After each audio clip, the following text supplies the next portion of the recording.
Price the Lord, hallelujah, സ്തോത്രം. ഞാൻ pastor Koshy Isho. കിൻസ്പാൻ YouTube ചാനലിലേക്ക് എല്ലാ ദൈവമക്കളെയും കർത്താവ് യേശു ക്രിസ്തു നാമത്തിൽ സ്നേഹത്തോടെ വന്ദനം ചെയ്യുന്നു. കഴിഞ്ഞ വീഡിയോയുടെ തുടർച്ചയായിട്ടുള്ള ഒരു ഭാഗമാണിത്. അതായത് ആഭരണവും മീശയും എന്നതായിരുന്ന വിഷയം. ഞാൻ ഒരു വിഷയം കൂടി ഉൾപ്പെടുത്തിയിട്ടുണ്ട്, അതായത് കുരിശ് എന്ന വിഷയം കൂടെ. Price the Lord. കാരണം കുരിശ് വളരെ വിരോധമായി ശത്രുതയിൽ കാണുന്ന ഒരു സമൂഹമാണ് നമ്മുടേത്. അതുകൊണ്ട് അതിനെക്കുറിച്ചും ഒന്ന് സൂചിപ്പിക്കാനായിട്ട് താല്പര്യപ്പെടുന്നു. Price the Lord. ആദ്യമേ തന്നെ ഞാനൊരു കാര്യം പറയട്ടെ.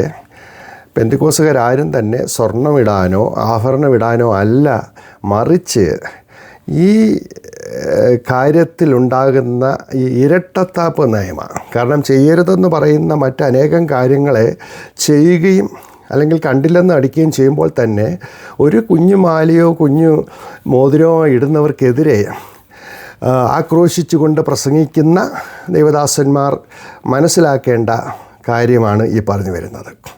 നമ്മൾ ഉൽപ്പത്തി പുസ്തകം മുതൽ പൊന്നിനെക്കുറിച്ച് പറയുന്നുണ്ട്. അവിടെങ്ങും പൊന്ന് നിഷേധമായിട്ട് കാണുന്നില്ല, അല്ലേ? ഉൽപ്പത്തി പുസ്തകം 2:11 പറയുന്ന മേൽത്തരമായ പൊന്നെന്നാണ് പറയുന്നത്. നദി ഹവീലാദേശത്തെക്കുറിച്ച് പറയുമ്പോൾ അവിടുത്തെ പൊന്ന് മേൽത്തരമായ പൊന്നെന്ന് പറയുന്നു, അല്ലേ? സങ്കീർത്തനത്തിലേക്ക് വരുമ്പോൾ രാജ്ഞി 45 സങ്കീർത്തനത്തിൽ പറഞ്ഞു, അവിടെ രാജ്ഞി നിൻ്റെ വലതുഭാഗത്ത് ഓഫീർ തങ്കമണിഞ്ഞ് നിൽക്കുന്നു. അയ്യേ എന്നല്ല പറയുന്നത്, അതിനെ മ്ലേച്ഛമായിട്ടല്ല പറയുന്നത്, അത് വളരെ മാന്യതയോടുകൂടി തന്നെ ആ കാര്യം പറയുന്നത്. യെശയ്യാ പ്രവചനം 61:10 പറയുന്നത്, മണവാട്ടി ആഭരണങ്ങളാൽ തന്നെത്താൻ അലങ്കരിക്കുന്നത് പോലെയെന്ന് ഉപമിച്ചിരിക്കുന്നത്. ഇതൊരു നിഷേധമായ വസ്തുവാണെങ്കിൽ അങ്ങനെ അതിനെക്കൊണ്ട് ഉപമിക്കുമോ? ഇല്ല. അപ്പം മണവാട്ടി ആഭരണങ്ങളാൽ തന്നെത്താൻ അലങ്കരിക്കുന്നത് പോലെയും, ബാക്കി എല്ലാ ഭാഗം പറയുന്നില്ല, കാരണം ഒത്തിരി നീണ്ടു പോകുന്നതുകൊണ്ട് പറയുന്നില്ല. പഴയ നിയമത്തിൽ ഉള്ള കാര്യങ്ങൾ വെച്ച്, അല്ലെങ്കിൽ പുറപ്പാട് പുസ്തകത്തിൻ്റെ ആ വിഷയം വെച്ചാണ് സ്വർണ്ണാഭരണം ഉപേക്ഷിച്ചതെങ്കിൽ മറ്റ് പല കാര്യങ്ങളും നമ്മൾ ചെയ്യേണ്ടതുണ്ട്. അപ്പോൾ ദൈവം തൻ്റെ വിരലുകൾ കൊണ്ട് എഴുതി കൊടുത്ത 10 കൽപ്പനയിൽ നിങ്ങൾ ശബത്ത് ആചരിക്കണമെന്നുണ്ട്. നമ്മൾ ശബത്ത് ആചരിക്കുന്നുണ്ടോ? ആ കാര്യത്തിൽ എന്താ നമ്മൾ മൗനം പാലിക്കുന്നത്? ഭക്ഷണ കാര്യത്തിൽ എന്തെല്ലാം കാര്യങ്ങൾ പറഞ്ഞിട്ടുണ്ട്. ഇന്നത് കഴിക്കുക, ഇന്നത് കഴിക്കരുതെന്ന്. ചെതുമ്പൽ ഇല്ലാത്ത മീനിനെ മത്സ്യത്തിന് കഴിക്കരുതെന്ന് പറയുന്നുണ്ട്, പന്നിയെ കഴിക്കരുതെന്ന് പറയുന്നുണ്ട്. ഇതെത്ര പേര് പാലിക്കുന്നുണ്ട്? അപ്പോൾ അത് പറയുമ്പോൾ പറഞ്ഞു, അയ്യോ അത് പഴയ നിയമം കഴിഞ്ഞത് പോയിന്ന്. ആഭരണ വിഷയം പറഞ്ഞു, അയ്യോ പുറപ്പാട് പുസ്തകത്തിൽ കരുവേലത്തിൻ്റെ കിഴി കുഴിച്ചിട്ടെന്ന് പറഞ്ഞു. അതല്ലേ ഇരട്ടത്താപ്പ് നയം. അപ്പം നമുക്കിഷ്ടമുള്ളതിനെ മാത്രം ചൂസ് ചെയ്തെടുത്തിട്ട് ബാക്കി എല്ലാത്തിനെയും അങ്ങ് കണ്ണടച്ച് കളയുന്നത് ശരിയാണോ? ദൈവവചന പ്രകാരം ദൈവം അത് ഇഷ്ടപ്പെടുമോ? ദൈവം അത് അംഗീകരിക്കുമോ എന്ന് നമ്മൾ ചിന്തിക്കണം. പെട്ടകത്തിൽ പൊന്നുണ്ട്, കർത്താവിൻ്റെ മാറത്തും പൊന്നുണ്ട്. സമാഗമന കൂടാരം മുഴുവനും എന്താ പറയുന്നത്? പൊന്നുകൊണ്ടാണ്, അല്ലേ? പൊന്നുകൊണ്ട് പൊതിയണം, പൊന്നുകൊണ്ട് മൂടണം. ഇതെല്ലാം ദൈവം തന്നെ പറയുന്ന കാര്യങ്ങളാണ്. അപ്പോൾ മണിമാളികൾ വാങ്ങിക്കുന്നതും ആഡംബര കാറുകൾ വാങ്ങുന്നതും കോടികൾ ചെലവിട്ട് വിവാഹം കഴിക്കുന്നതും കോടികൾ സ്ത്രീധനമായിട്ട് വാങ്ങിക്കുന്നതും പാപമല്ല, അല്ലേ? അതൊന്നും പാപമല്ല. ലളിതമായ ജീവിതം വേണമെന്ന് പ്രസംഗിക്കുന്നവരും വരുന്നത് വലിയ ആഡംബര കാറിലാണെന്ന് മനസ്സിലാക്കണം, അല്ലേ? അതുപോലെ ഇലക്ഷൻ സമയത്ത് പരസ്പരം കസേരയെടുത്ത് തലക്കടിക്കുന്നതും ഗ്രൂപ്പ് കളിക്കുന്നതും കള്ളക്കണക്ക് എഴുതുന്നതും കൈക്കൂലി വാങ്ങുന്നതും ഒന്നും പാപമല്ല. പക്ഷേ ഒരു കൊച്ചു മാല ധരിച്ചാൽ വലിയ പാപമാണ്, അല്ലേ? കറുത്തവനും വെളുത്തവനും വേണ്ടി വേർതിരിച്ച് 2 ചർച്ചുകൾ ഉണ്ടാക്കുന്നത് തെറ്റല്ല. അപ്പം ഞാൻ ചോദിക്കട്ടെ, സ്വർഗത്തിൽ ചെല്ലുമ്പോൾ കറുത്തവർക്കൊരു സ്ഥാനം വെളുത്തവർക്കൊരു സ്ഥാനം ഉണ്ടോ? അതോ സ്വർഗത്തിൽ ചെല്ലുമ്പോൾ എല്ലാം ഒന്നാവുമോ? ഒരുവൻ ക്രിസ്തുവിലായാൽ അവൻ പുതിയ സൃഷ്ടിയെന്ന് ആവർത്തിച്ച് നാഴികയ്ക്ക് 4 വട്ടം പ്രസംഗിക്കുന്നവരും കറുത്തവന് വേറെ സഭ മാറ്റി വെച്ചേക്കുക, വെളുത്തവന് വേറെ സഭ വെച്ചേക്കുക.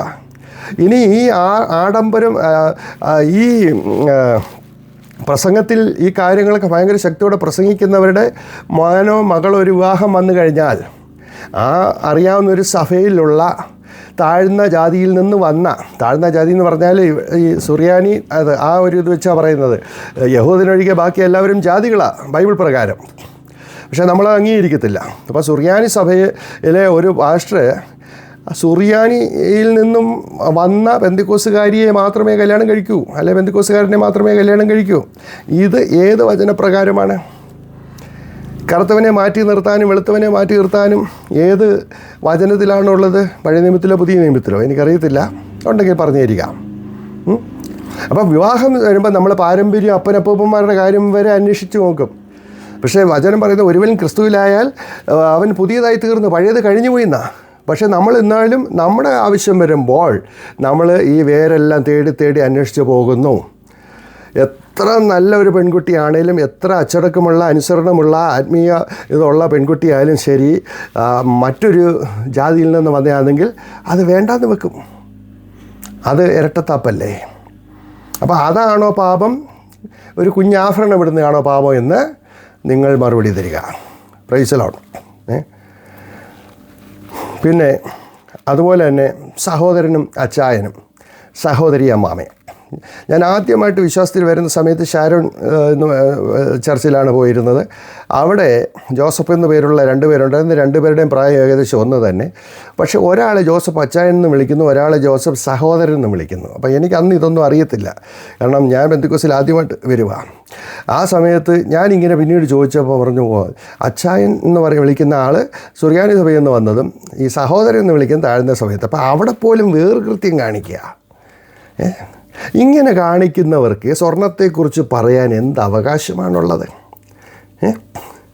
Price the Lord. ഇനി വലിയ പാസ്റ്റർമാരുടെ മക്കൾ പണ്ട് സിനിമ എന്ന് പറഞ്ഞാൽ, ടെലിവിഷൻ എന്ന് പറഞ്ഞാൽ പോലും സാത്താൻ്റെ പെട്ടി എന്ന് പറയുന്ന സമയത്ത്, ഇപ്പോൾ സിനിമ പരസ്യമായിട്ട് തിയേറ്ററിൽ പോയി കാണുന്നു പെന്തിക്കോസുകാർ. എല്ലാവരുമില്ല, പക്ഷെ കാണുന്ന ഒത്തിരി പേരുണ്ട്. എന്തിന്? സിനിമ പ്രൊഡ്യൂസ് ചെയ്യുന്നു, സിനിമയ്ക്ക് സംഗീത സംവിധാനം നിർവഹിക്കുന്നു ഇന്ന് പല പ്രസിദ്ധരായ പെന്തിക്കോസുകാരെ പാസ്റ്റർമാരുടെ മക്കൾ. അപ്പോൾ ആ പാപം 2022 കഴിഞ്ഞപ്പോൾ ആ പാപം അങ്ങ് മാറി, അത് ശുദ്ധമായി തീർന്നു അല്ലേ? ഇതിനെയാണ് ഞാൻ ഇരട്ടത്താപ്പ് എന്ന് വിളിക്കുന്നത്. അല്ലാതെ ആരും സ്വർണം വാരിക്കൊണ്ട് നടക്കാനല്ല ഞാൻ പറയുന്നത്. എതിർക്കുന്നവർ ശരിക്കും കേട്ടിട്ട് വേണം എതിർക്കാൻ. കുറ്റം പറയുന്നവർ കേട്ടിട്ട് വേണം പറയാം. നിങ്ങൾ നോക്കുക, അതാണോ ഇതാണോ നല്ലത്. Price the Lord. അപ്പോൾ ബൈബിളിൽ ഒട്ടും തന്നെ പറഞ്ഞിട്ടില്ലാത്ത, പാപത്തിൻ്റെ പട്ടികയിൽ പെടാത്ത സ്വർണത്തിനെ പാപത്തിൻ്റെ വലിയ പട്ടികയിൽ പെടുത്തുകയും ഇതുപോലെയുള്ള സിനിമ പോലെയുള്ള കാര്യങ്ങളെ മൗനമായിട്ട് കണ്ണടയ്ക്കുകയും ചെയ്യുന്നത് എത്ര ഇതായി അല്ലേ? ചെയ്യുന്നില്ലേ? സിനിമ പ്രൊഡ്യൂസ് ചെയ്യുന്ന പെന്തിക്കോസ് പാസ്റ്റർമാരുടെ മക്കളില്ലേ? പാസ്റ്റർമാരില്ലേ? അല്ലെങ്കിൽ സിനിമയ്ക്ക് വേണ്ടി സംഗീതം ചെയ്യുന്നവരില്ലേ? പരസ്യമായിട്ട് എല്ലാവരും കാണുന്ന കാര്യമാണല്ലോ. Price the Lord. അപ്പോൾ ഈ എല്ലാവരും പറയുന്നത് ഈ കരിവേലത്തിൻ്റെ കീഴിൽ കുഴിച്ചിട്ട് ഞാൻ ഒരു കാര്യം ചോദിക്കട്ടെ. പണ്ട് നമ്മളെല്ലാവരും ചേർന്നായിരുന്നുകൊണ്ടിരുന്നത്. കൊറോണ വന്നപ്പോൾ കൃത്യമായിട്ട് അകലം പാലിച്ചിരിക്കേണ്ടി വന്നു. അകലം. അപ്പോൾ ജീവിതകാലം മുഴുവൻ ഇനി കർത്താവ് വരുന്നിടം വരെ, ലോകാവസാനം വരെ, അല്ല മരണം വരെ അങ്ങനെ അകലത്തിയിരിക്കണമെന്നാണോ? അല്ലല്ലോ. അന്നേരത്തെ സാഹചര്യത്തിൽ ആ രോഗം പടരാതിരിക്കാൻ വേണ്ടി നമ്മൾ അകലം പാലിച്ചു മാസ്ക് വെച്ചുകൊണ്ട് നടന്നു. ഇന്നെല്ലാവരും മാസ്ക് വെച്ചുകൊണ്ടാണോ നടക്കുന്നതല്ല. സാനിറ്റൈസർ വെച്ച് കൈ കഴുകിക്കൊണ്ടിരുന്നു. ഇന്നെല്ലാവരും അങ്ങനെയാണോ ചെയ്യുന്നത്? കാരണം കൊറോണ മാറിക്കഴിഞ്ഞപ്പോൾ, ഇപ്പോൾ കൊറോണ ഉണ്ടെന്ന് പറഞ്ഞാൽ ആരും മൈൻഡ് ചെയ്യുന്നില്ല. അപ്പോൾ അത് മാറി. പക്ഷേ ഇന്നും ആ അകലം ചിലർ പാലിക്കുന്നുണ്ട്. അപ്പോൾ ഇതുപോലെ കരുവേലകത്തിന് കീഴിൽ കുഴിച്ചിട്ട് എന്താ? ഒന്നുകൊണ്ട് കാളക്കുട്ടിയെ ഉണ്ടാക്കി അതിനെ ആരാധിച്ചപ്പോൾ ദൈവം കോപിക്കുകയും അതുമൂലമുണ്ടായ മാനസാന്തരത്തിൻ്റെയും ദുഃഖത്തിൻ്റെയും അടയാളമായിട്ടായിരുന്നു അവരത് ചെയ്തത്. ഇനി നമ്മളത് പിന്തുടരുകയാണെങ്കിൽ മറ്റൊരു കാര്യമുണ്ട്. അപ്പോൾ പുറപ്പാട് പുസ്തകം 33 പ്രകാരം നമ്മളത് പിന്തുടരുന്നെങ്കിൽ 2 ശമൂവേൽ 10 പ്രകാരം താടി വളർത്തണം. അതെന്താ ചെയ്യാത്തത്?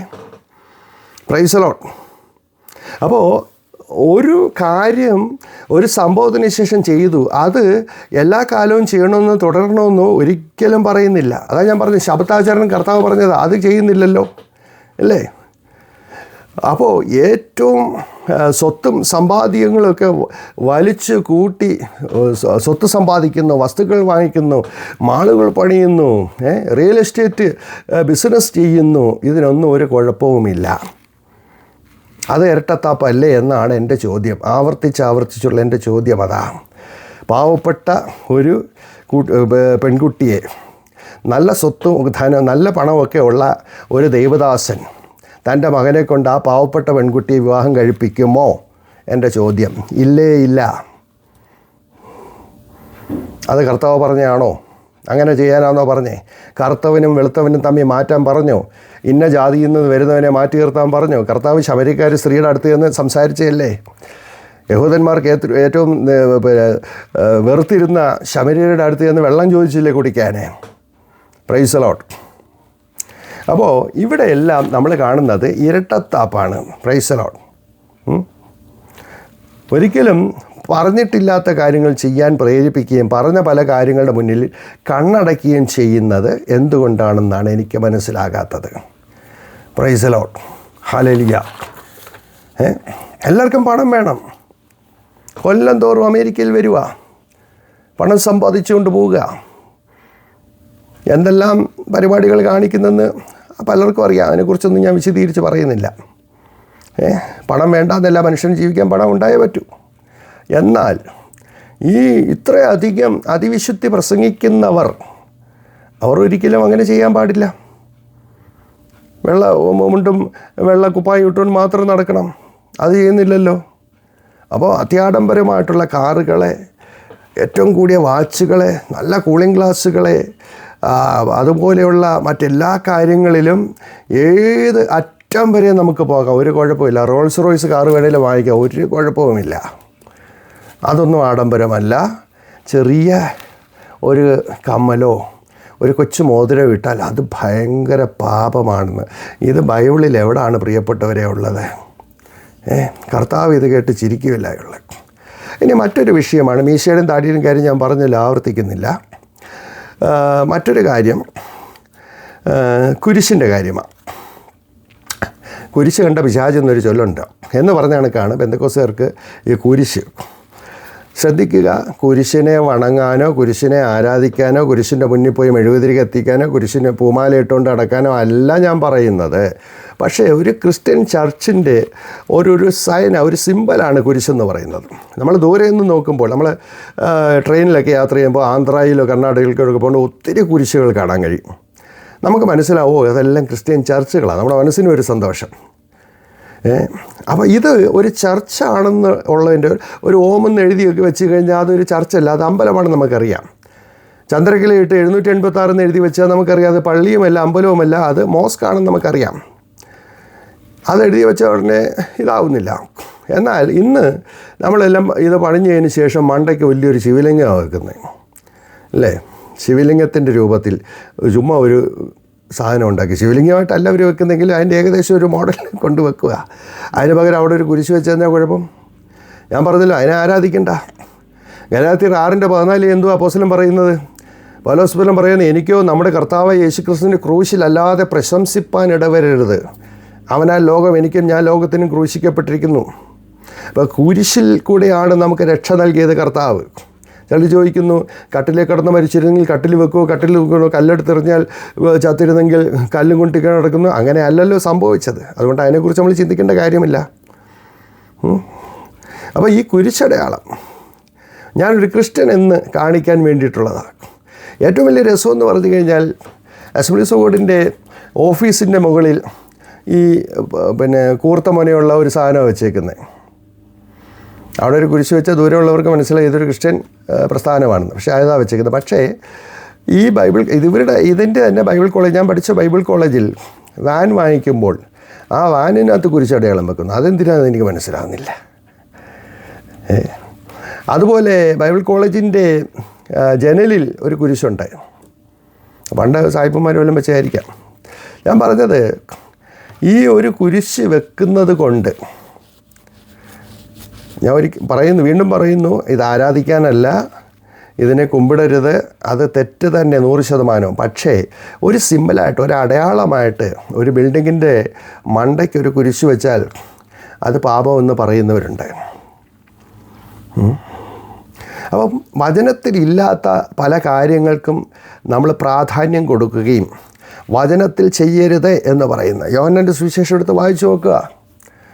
അവിടെ എല്ലാം പറഞ്ഞിരിക്കുന്നത്, ഞാനും പിതാവ് ഒന്നായിരിക്കുന്നത് പോലെ നിങ്ങളും ഒന്നായിരിക്കണം. നിങ്ങളിൽ ഒന്നാമനാവൻ ഇച്ഛിക്കുന്നവനൊക്കെ ദാസനായി തീരണം. അതുപോലെ കാല് കഴുകി കൊടുത്ത് കർത്താവ് മാതൃക കാണിച്ചു. ഇന്ന് ആർക്കും കാല് കഴുകണ്ട.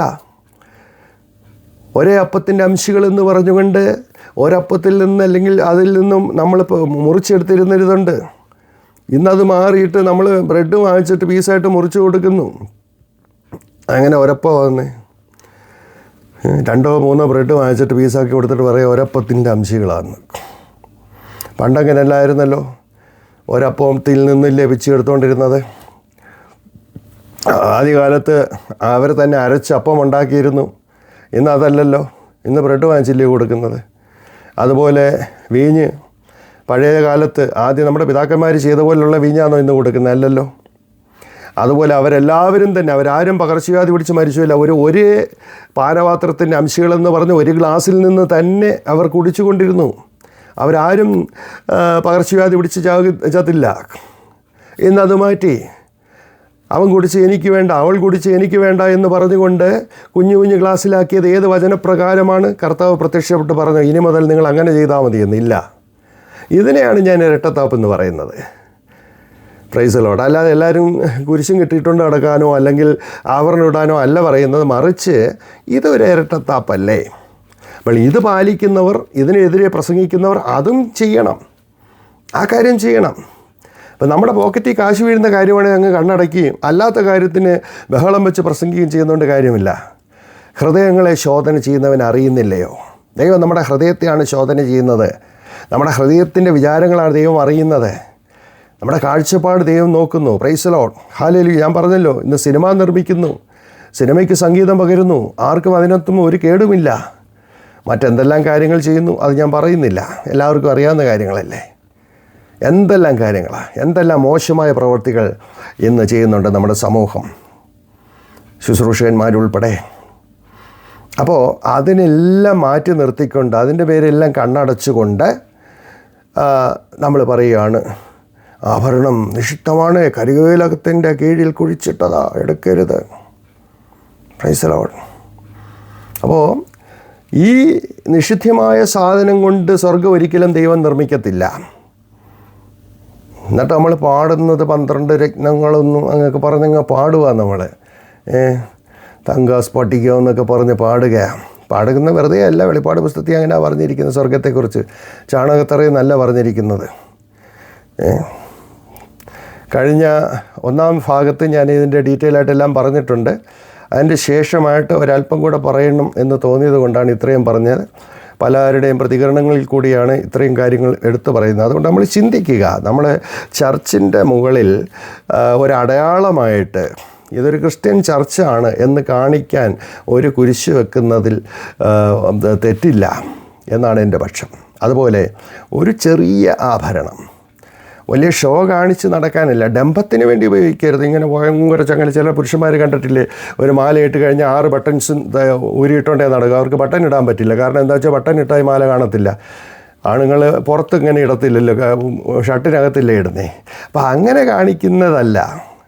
എന്നാൽ ഒരു സ്ത്രീയെ സംബന്ധിച്ച് ഒരു ചെറിയ എന്തെങ്കിലും ഒരു കാര്യം ഉണ്ടെങ്കിൽ അതിനെ നമ്മൾ കുറ്റപ്പെടുത്തുകയും മറ്റ് പല കാര്യങ്ങൾ അതുകൊണ്ട് കർത്താവ് പറഞ്ഞ പരീശന്മാർ നിങ്ങൾ കൊതുകിനെ അരിച്ചെടുക്കുകയും ഒട്ടകത്തെ വിഴുങ്ങുകയും ചെയ്യുന്നു അല്ലേ. കൊതുകിനെ ചെറിയ കാര്യത്തിൽ ഭയങ്കര കടുംപിടുത്തമാണ്. ഒട്ടകം വലിയ വലിപ്പമുള്ള ജീവിയാണ്.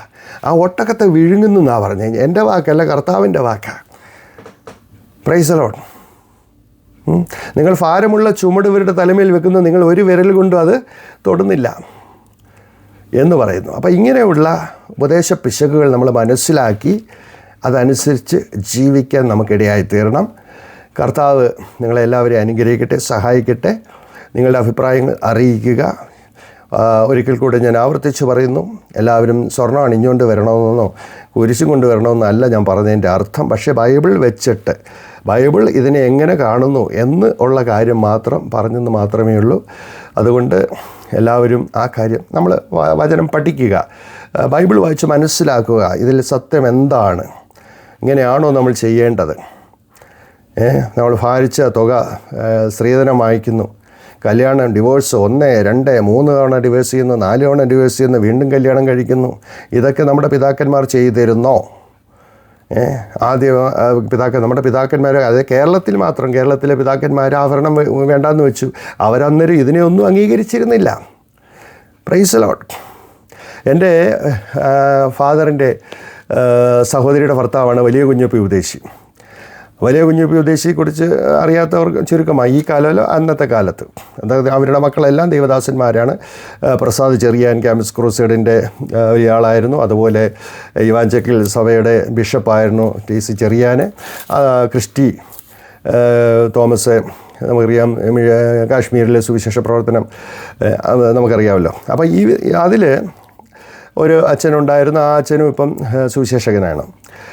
ഞാൻ പറഞ്ഞു വന്നത്, ഈ ക്രിസ്റ്റി എന്ന് പറയുന്ന എൻ്റെ കൊച്ചമ്മയാണ്.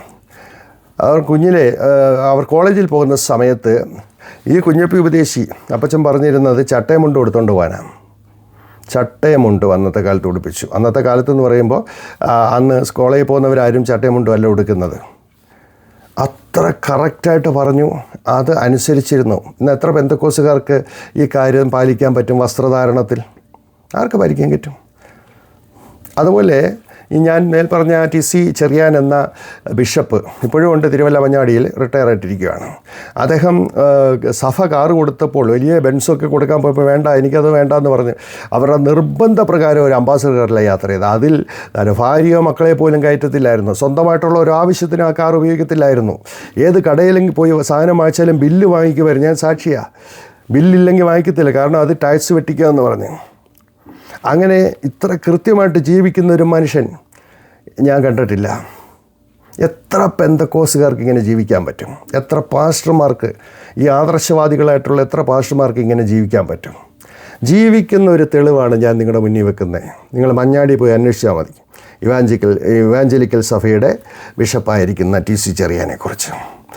അങ്ങനെ ജീവിക്കാൻ കഴിയുന്ന എത്ര പെന്തക്കോസുകാരുണ്ട്? ഇപ്പോൾ ആഭരണം ഇടുന്നതിലല്ല പ്രിയപ്പെട്ടവരെ, നമ്മൾ വചനപ്രകാരം ആത്മാവിൻ്റെ ഫലങ്ങൾ എന്തെന്ന് മനസ്സിലാക്കി ജഡത്തിൻ്റെ പ്രവൃത്തികൾ ഉപേക്ഷിച്ചുകൊണ്ട് ജീവിക്കുക. കർത്താവ് എല്ലാവരെയും അനുഗ്രഹിക്കട്ടെ. വീണ്ടും ഒരു വീഡിയോ ആയിട്ട് കടന്നു വരാം. നിങ്ങളുടെ പ്രാർത്ഥനയെ ചോദിക്കുന്നു. നിങ്ങൾ ഈ യൂട്യൂബ് ചാനൽ സബ്സ്ക്രൈബ് ചെയ്യുക, ലൈക്ക് ചെയ്യുക, അഭിപ്രായങ്ങൾ അറിയിക്കുക. കർത്താവ് എല്ലാവരെയും അനുഗ്രഹിക്കട്ടെ. Price the Lord.